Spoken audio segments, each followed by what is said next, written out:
This week on the SMB Spotlight, we are joined by Maria Dragomir, author, dog behavior expert, and founder of DOGuidance. She is passionate about helping owners create a long-lasting bond with their dogs. On this week's episode, she'll be giving us all the insider knowledge to help you transform your relationship with your four-legged friend.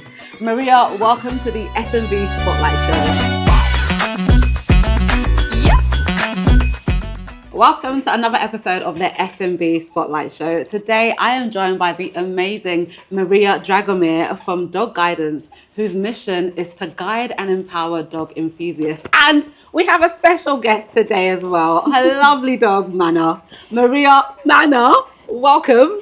Thank you very much for having us. Amazing. Thank you. Oh, thank you so much. Now, I need to know from the beginning, what inspired DOGuidance? Is there a special friend that inspired it? My special friend was actually one of the biggest contributions. However, at the time, she was not here with me. There's a little bit of a very interesting story behind it, if I may be quite transparent. When I came here, that wasn't necessarily one of my brightest moments. I was kind of in one of my darkest chapters of my life. And lockdown came about as well, so that was even more challenging. And I've decided to help people by dog walking, particularly those that couldn't really dog walk during those special circumstances, and you remember how it was. And obviously I have quite a bit of experience.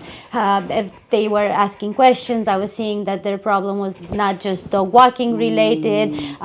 Questions became sessions, sessions became referrals, referrals became a ripple of further questions from friends and family and whoever else.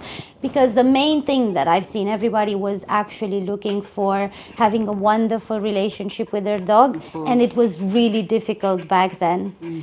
So inspired by it, empowered by their own questions, by their own requests, I've actually allowed this to grow as into it is. That's pretty incredible. much so. And then later on, she definitely joined, and she is the official demo dog, as well as the one who supports me in terms of neurodiverse minds, dog assisted coaching. That's incredible. Thank you very much. So, you know, all the experience you already had, where did that come from? That's an excellent question. I was lucky enough to be born in a family of dog breeder, dog judges. My father has been a dog trainer my entire life and most of his life. The first ever dog trainer in Romania and the first dog training champion in terms of a dog. Yes. My brother is also a vet.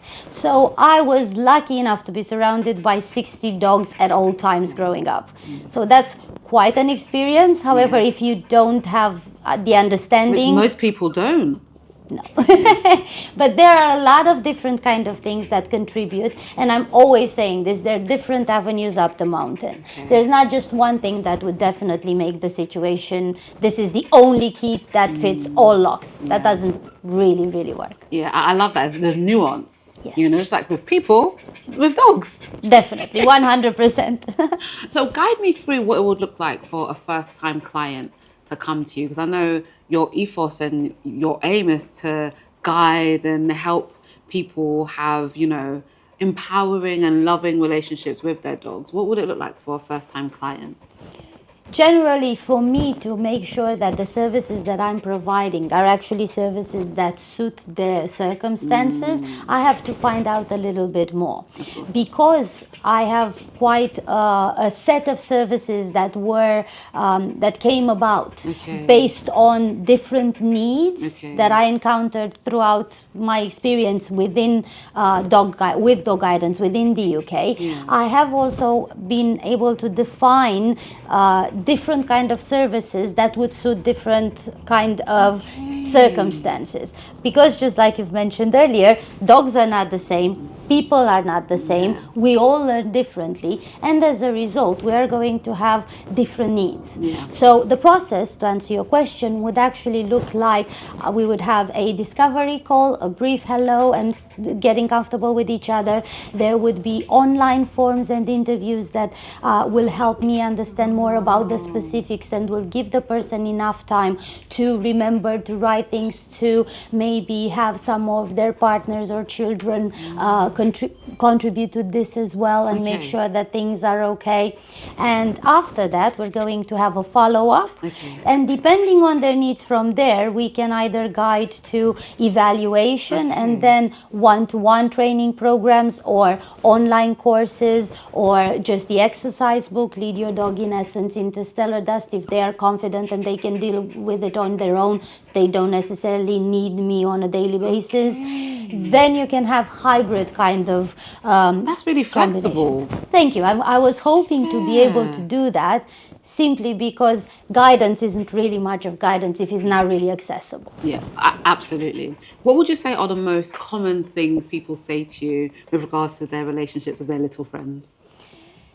For me, as a professional, I'm most likely going to hear things that need to be corrected. But I always hear the love that they have for their four-legged friends, for their companions. I always hear how much they want to improve the relationships that they have with the dogs, particularly because inevitably we end wanting the same kind of thing, which is to enjoy life together according to their own lifestyle and preferences. So depending on those, I'm most likely going to be asked about recall, about general obedience when it comes to actual dog training. But when it comes to behavior modification, I have been lucky enough to help dogs with their anxiety, with their reactivity, with their aggression, be it dog aggression or human aggression, with emotional regulation, especially if they suffered some sort of trauma. And then also equally important with, for example, rescue rehabilitation. So usually the cases that I've mentioned latest are actually the ones that I help most with. Now, this is incredible because obviously dogs communicate in a different way to us. They don't communicate verbally. So how are you able to kind of pick up on those cues? How are you able to understand that? Well, a dog, first of all, bases itself mostly on energy. They have their senses priority completely different. So, for example, our verbal cues are quite important for us humans. We're talking to each other right now using a designated language. However, they will not be born embedded with English or embedded with any kind of other language. As a result, they kind of have to pick up on something, stay connected in some form. So that generally implies following all sorts of body language that we ourselves kind of let them clued on, right? And then that means that I can pick up on the same kind of thing. So I'm not just analyzing body language, because sometimes this can be very misleading. To give you an example, a wagging tail is not always a sign of happiness and excitement. Because that's what you're always taught, you know, the dog wags his tail. Definitely not. For example, a dog ready to attack who's really hyper can actually have a wagging tail, which is why sometimes some of the friction that becomes unpredictable is not seen in time, right? But you're going to learn about a dog in time, not only through the body language, but through a combination of things that kind of, again, refer back to connection. If I'm connected with you, and this happens between us humans as well. Sometimes, if we know a partner well enough, it's enough to give them a look. Of course. Yeah, I know the look. And then that look sometimes says a lot more than all the words in the world. So there's a combination of factors. There's dog psychology, definitely. There's body language. There are so many other types of cues, but there is also that strong connection that will always bind a conscious dog leader and the dog. That's incredible. Now, as a business, what would you say have been the most difficult things you've had to overcome? Oh, wow. That is definitely a question. one of the biggest challenges is that dog training is not necessarily a regulated market. Yeah. And because it's not a regulated market, we're all going to have this kind of information being delivered to us from different kind of sources. And apparently all of them are the only way up, the best kind of thing. Don't do this, don't do that. And the problem that I had with this is because I was generally thinking that there is a solid foundation for the basis, both for the dog professionals, like the canine specialists, and the actual dog owners. And one of the experiences that has definitely showed me that that's not necessarily the case was related to the fact that the person couldn't make up their mind regarding a simple decision based on the over amount of information that was on the market. So the biggest challenge as a business, Mana, come here.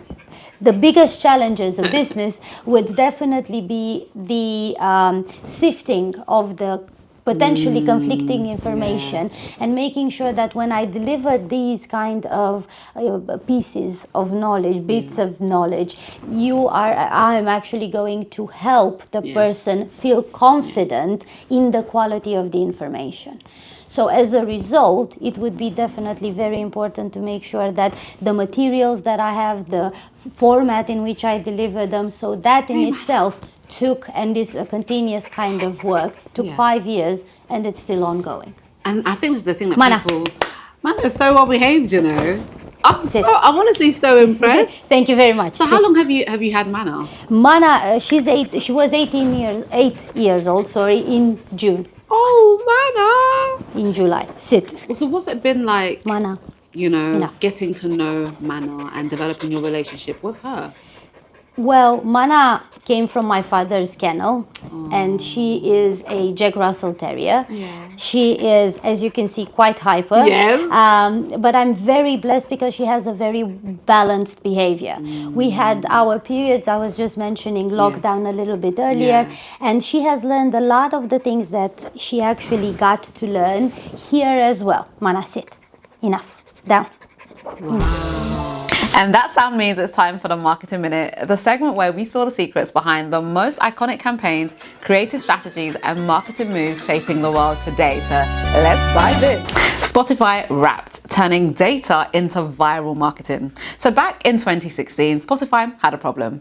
Competitors like Apple Music were catching up fast. They needed a way to make users feel connected to the platform on a deeper, more personal level. Every December, Spotify users get a personalized summary of their top songs, artists, and total minutes listened. But here's the genius. Spotify doesn't just give you stats, they design them to be shared. Instagram, TikTok, and Twitter explode every December with screenshots of Wrapped playlists. By turning their users into unpaid brand ambassadors, Spotify created one of the smartest examples of user-driven marketing ever.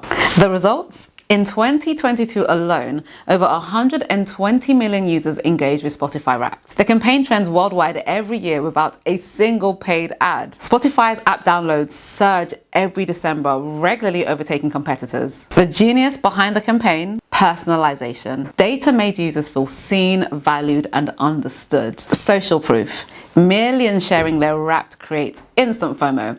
And I should know because I feel it every December. Gamification. Who listened the most sparks competition and conversation. Zero media spend. The audience does the marketing for them. So, what can we learn? Design for sharing. Build campaigns that want to go viral. Make it about them. When customers feel included, they become your loudest advocates. And that's your Marketing Minute. Comment who you want to hear about next. But in the meantime, it's back to dog guidance. I would never have thought we could just have a dog on the show and the show could continue, you know. I really thought things will be flying everywhere, but man, I just sitting here chilling, like, when's it my turn to be interviewed? Thank you very much, I really appreciate it. She's actually quite excited now. She would usually be even calmer, however, this being a new place, new circumstances, different kind of people, she is eager to say hello to everybody. Mana, you are the star of the show, you're going to get your own microphone and everything. Definitely, she is really interested, and she does have a very good and balanced behavior. I honestly absolutely love it. Very, very impressed. Thank you very much. But also impressed with the fact that you have made it into a book. Thank you. And beyond the book, you've also created a game. Yes. Okay, talk to me about that, please. I was actually very impressed because I was actually trying to solve a problem when I created it. So when I created the book, a little bit of background. When I created the book, I created it because one of my customers was mentioning that it's quite easy for her to keep up with the training, but it becomes a little bit difficult for everybody else in the family to kind of have the same pace.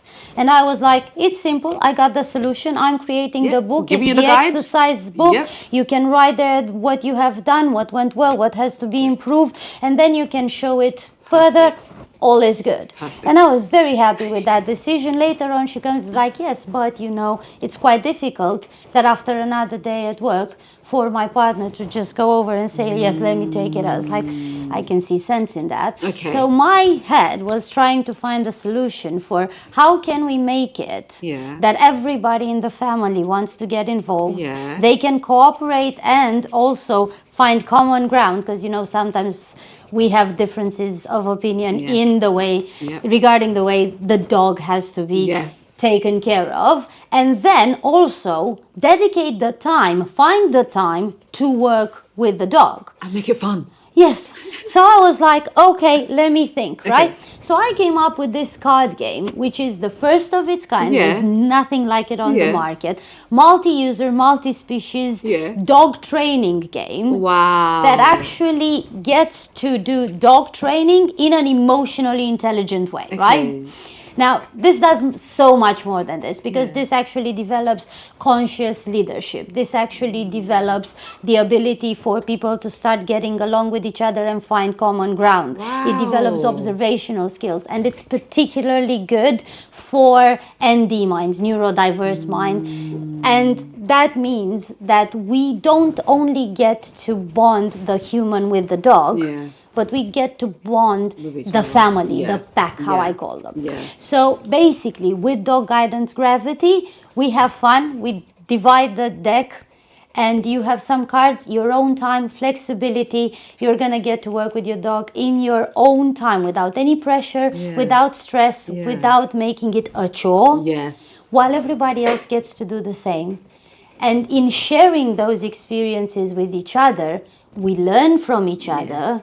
The dog gets a lot of love and attention and training, and we can make it fun, not only for like a game night, but anywhere in between 10 days to 3 months. Wow. And don't get me started on flexibility. Oh, no, wait, we need to get started. I need to open this up.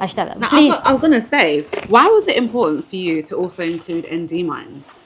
I am a ND advocate myself. I am on the spectrum, so I kind of found it really important. So cute. Thank you very much. Wow. I have done the design myself, actually. Everything about it is created completely uniquely for DOGuidance and everything that goes with it. Wait. Oh my gosh. That is essence of presence. That's a particular anxiolytic kind of blend. So that is basically a tiny little bit of a combination of natural oils that if you use on yourself, you can even rub it on your hands and then rub it on the dog's hair.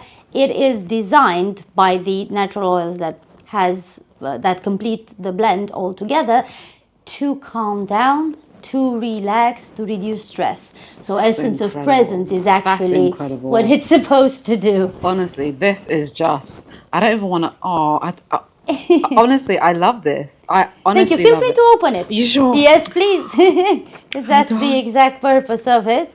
This is just, to come up with something like this, it really just shows how, not just passionate you are, but how serious you are about it all. Thank you. And I think especially, some people might think, oh, look, it's just so much fun because you get to play with dogs. But it's beyond that, I honestly, turn around with direction change. This is incredible. So that is just one of the examples. It actually comes with the playbook. Look how pretty this dog is. That's actually her. I know it is, I can tell. But it's an animated photo, right? You are famous, Mana. You're actually famous. This is so cool. Thank you very much. How did you decide what kind of commands and bits to put in here though? Because they vary, you know, action cards, in-house manners, in-house basic cues, leash etiquette, obedience fundamentals, basic. How did you decide all of this? That's actually just the base pack. No. This is just the first pack that's going to get out there, so we can create a solid foundation. To this, I have on the roll another 13 extension bags. You're serious? Yes, because with this I wanted to make sure that I tackle every little bit of dog training, behavior modification and fun that we can all together. So basically in this, because it's the foundation, I wanted to make sure that we actually work on that connection. So there's a lot of research, if you would like, that goes into it, that goes is like, okay, people see a problem, they see the symptom, and then they find the trainer to solve the actual symptom. As opposed to looking at the root. Yes. That's not always the way. Sometimes a lot of the behavioral issues that we see, a lot of the lack of obedience that we have, actually is rooted in the lack of genuine, authentic connection, the lack of healthy communication. Not because any of them would be to blame, and there's that's that knowledge in the market, or that stigma in the market. It must be the owner's fault. This must be the dog's fault. It's the breed. It's the and there's a Chinese proverb that I absolutely love. It's like if he is blaming another, then he is far away from it. If he is blaming himself, that he's halfway there. If he blames no one, that he has arrived. So genuinely, what we are looking for, all of us, is to improve our relationship and make sure that with who we are authentically, we can match with someone else. So it's the same for dogs. So when it comes to the foundation, when it comes to the pack, when it comes to the card deck, when it comes to the way we interact, we must first have a solid ABC before we can move any further. 1000%. Yes. Honestly, when the foundation is there, then you can build upon it. So, 100%. Yeah, absolutely. Welcome back to the Big Biz Case Files, where we uncover the small beginnings behind today's biggest brands. Today we are scooping Ben and Jerry's, the two childhood friends who turned a $5 ice cream course and a rundown gas station into a global ice cream empire. So in 1978, childhood friends Ben Cohen and Jerry Greenfield had hit a wall. Ben's pottery business was failing. Jerry had been rejected from medical school. Both were 27 years old, broke and unsure of what to do next. So they decided to open a shop together, originally thinking bagels, but when they discovered how expensive bagel equipment was, they pivoted. Instead, they invested $5 in a mail order course in ice cream making. And with their newfound skills and a small loan, they rented a rundown gas station in Burlington, Vermont, and started making small batch ice cream by hand. Now here's the crazy thing. Ben had no sense of smell and very little taste sensitivity, so Jerry had to make flavors intensely bold and chunky for Ben to approve them blindfolded. And that's how Ben and Jerry's signature style was born. Big chunks of cookies, brownies and candies, and bold, quirky flavors like Cherry Garcia and Chunky Monkey. Then came the free cone day breakthrough. In 1979, to celebrate their first anniversary, Ben and Jerry held an event to thank their customers. Free cone day. Everyone who came got a free scoop, no strings attached. And guess what? It worked. The line stretched out around the door, through the door, around the block, and free cone day became a Ben and Jerry's tradition, still celebrated worldwide today. By 1981, Time magazine called Ben and Jerry's the best ice cream in the world, and they wasted no time using that in their marketing. In just 7 years, Ben and Jerry's went from a single gas station shop to distributing in multiple states, and by 1994, sales soared to $150 million. But Ben and Jerry's success wasn't just about ice cream. From the beginning, they built values into their business. They capped executive pay at just 5 times their lowest employee salary in the early years. They openly supported social and environmental causes long before it was trendy. They gave back to the community through philanthropy and activism. Ben & Jerry's journey is packed with takeaways for small business owners. Be bold with your product. Make something different, unique, memorable. Give back early. Free Cone Day wasn't just marketing, it built community trust. Be authentic. Their quirky, homegrown vibe became their biggest selling point. From two 27-year-olds with no plan to one of the most loved ice cream brands in the world, Ben & Jerry's proves one thing. Small beginnings can lead to deliciously big dreams. Well, that's today's Big Biz case file. Comment your favorite flavor and let's get back to the episode. One of my favorite things to do is watch dog videos and some of the service dogs and the dogs for health. And there was one woman who her dog was able to sense she was about to have a seizure before it even came on. And I just find it so fascinating. Mana is actually an assistant dog. No. Yes, and according to the Act in 2010, they are obliged, they are allowed to get with us in transportation, in shops and whatnot, because of their important role. So you know the saying, not all disabilities are actually visible. Yeah. So sometimes, for example, if somebody is about to have a panic attack, not just a seizure, or if they have to have medication, and usually you're going to have people that kind of forget about it due to their particular circumstances, the dog will remind them of that. That's incredible. Yes. That's just incredible. Yes. She is actually very supportive, not only from a training perspective, but also, for example, if she feels my emotional state changing majorly, without me asking, without me trying to intervene, she's automatically coming to me. And there is a particular thing that they do where they kind of use their body weight to pressure a little bit lovingly, which is actually supposed to help us connect something which is called the vagus nerve. So the vagus nerve is the 10th cranial nerve, and it actually goes all around our body, and it helps move us from a state of stress, for example, to calm down, to get to a better emotionally self-regulating mood, or to actually get more balanced. So it has, I can talk about it for hours, but I'm gonna keep it short. The point is, this is what actually helps us calm down. A dog has the ability to connect. That's crazy. And move us from a sympathetic to a parasympathetic kind of state and calm down. Just by stroking, just by interacting, she will bring me back to the present moment, away from the stress. And that, particularly for some invisible disabilities, can be essential. Absolutely. Yes. It's just, honestly, this has been such a learning curve as well. Just things like this, I just never knew. I love dogs. I think they're pretty. But you just don't realize that there's more to them as well. Yes. My final fun question for you, though. If you could be any dog toy, what dog toy would it be? Oh, wow. Okay. If I could be any, you know that there are the toys where you have like a shape. For example, she has a frog, and then you have 2 arms and 2 legs that are actually made of twisted rope. I would be that one, a frog with 4 kind of. That's very durable. Very durable. This is exactly how I have to be.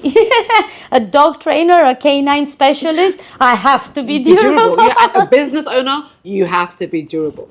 Thank you. Yes, indeed. If you could make anything, because we are on the SMB Spotlight show, so I need to ask, if you could make anything affordable in this world, it can be something business related, something dog related, something you just love, what would it be?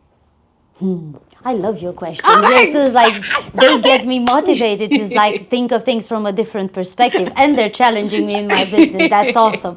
What I've tried to do with DOGuidance is to make sure that I would be able to put in front of people in all circumstances, in all different locations, of all different ages and conditions, to make dog training and behavior modification compared to just dog training, which will obviously be different, not only affordable, but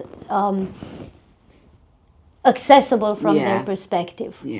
Because without it, the rate of rehoming and the rate of euthanasia has gone through the roof, particularly after COVID. Yeah. So if I would answer your question, I would do behavior modification, the entire side, and the neurodiverse dog-assisted coaching completely free.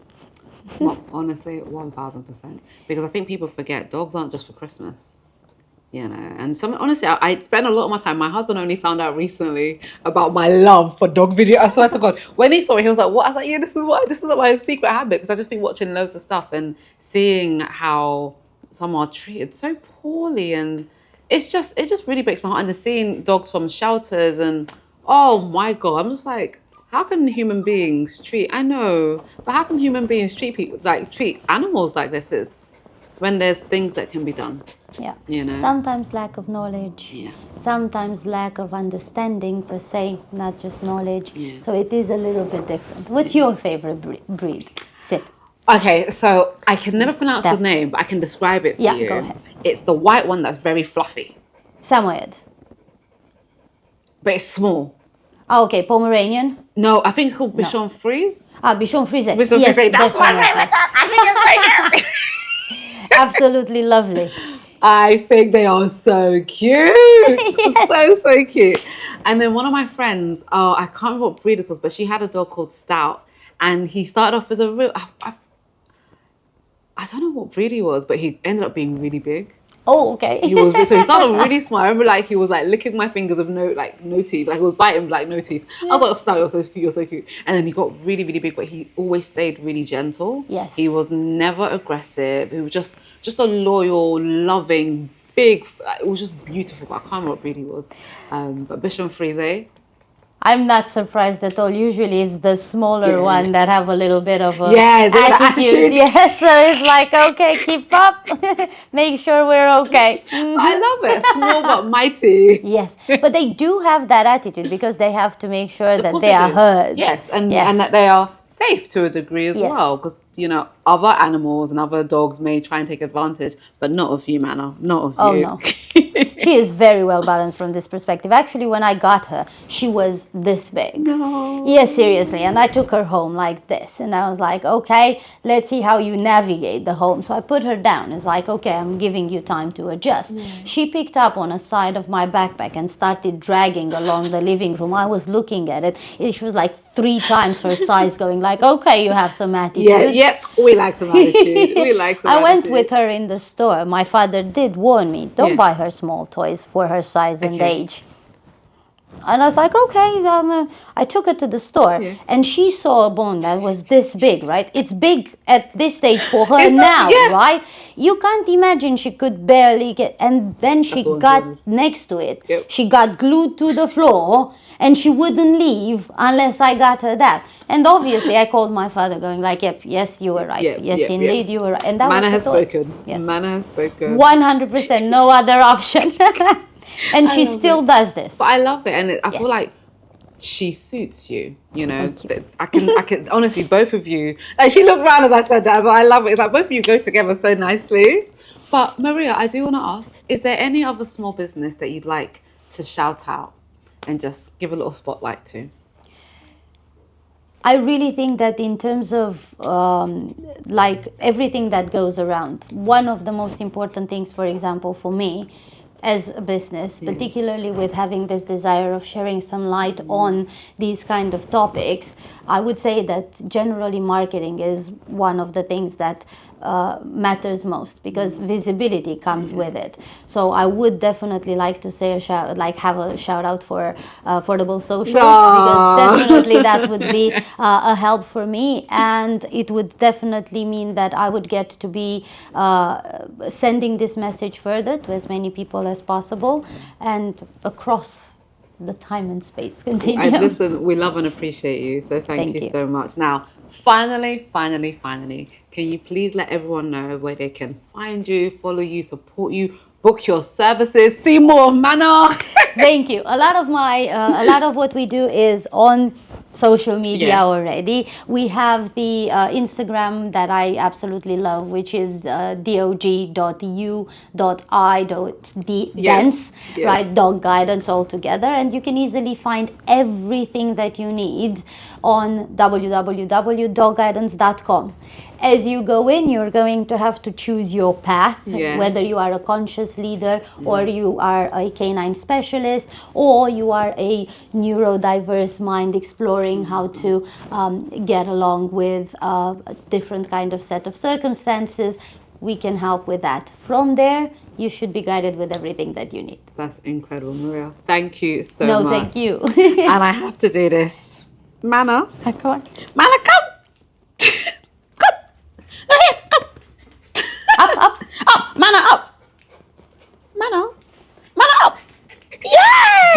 Yay!